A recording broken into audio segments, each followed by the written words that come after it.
Hey, what's up? Kumusta mga idol? Ngayon nga ay may panibagong pag-uusapan na naman tayo. Pero bago tayo magsimula, ay shoutout muna kay Michael Angelo Aguila ng Milaor Camarines Sur, folks. Shoutout sa iyo bro, at kay Michael Joquino ng Saudi Riyadh. Well, hindi na nga natin to patatagalin pa. Kung bago ka sa aking channel, ay welcome sa J-Zone TV.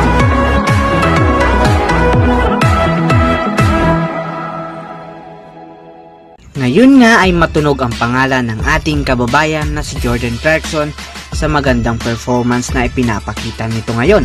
Bangamat ang Cleveland Cavaliers nga ay eliminated na ngayon sa playoffs, ay hindi pa rin talaga nagbabago ang laro ni Jordan Clarkson. Consistent pa nga rin ito mga idol, averaging 16.9 points per game, 3.4 rebounds per game at 2.4 assists per game. Off the bench nga ito mga idol. Siya nga ang may pinakamataas na average pagdating sa bench scoring output.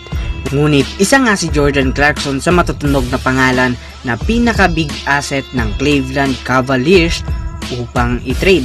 Alam nga natin mga idol ang nangyari kina Lou Williams, Avery Bradley at Tobias Harris. Ganito nga mga idol ang nangyari sa kanila. I-trade nga sila kahit malaki ang inaambag nila sa kanilang koponan. Karaniwan nga itong nangyayari sa NBA, ang pag-trade ng players na matataas ang trade value upang makakuha ng bagong players na posibleng makatulong upang maiangat ang kanilang koponan. Mga idol, nabanggit nga natin dito si Tobias Harris. Hindi ko naman sinasabing ganito din ang mangyayari kay Jordan Clarkson, ngunit posible nga iyon mga idol dahil nito nga mga nakaraang buwan ay madaming lumalabas na balitang iti-trade nga raw si Jordan Clarkson. Na-link nga siya sa team ng Miami Heat, Philadelphia 76ers, Detroit Pistons at ang panghuli nga ito ngayon na Oklahoma City Thunder.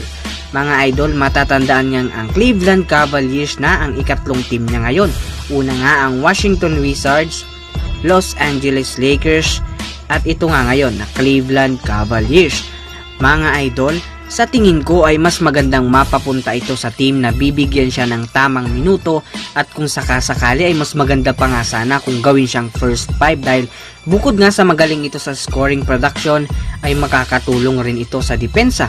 Mga idol, perspective ko lang naman ito na posibleng mangyari ngayon dahil umaasa nga ang Cleveland Cavaliers ngayon sa NBA draft na makuha ang first draft pick prospect na si Zion Williamson. Mga idol, kung ako nga ang tatanungin ay i-trade man siya o hindi, ay mas nararapat sanang bigyan siya ng big break ng Cleveland Cavaliers kung sakasakali dahil mas maganda nga ang ipinapakita nitong performance kumpara sa first 5 backcourt players ng Cleveland Cavaliers. So yun mga idol ang short video natin ngayon. Again, this is J-Zone TV. Don't forget to click subscribe at i-click nyo na rin yung notification bell para ma-notify kayo sa mga bagong uploads natin. So yun mga idol, maraming salamat sa panonood.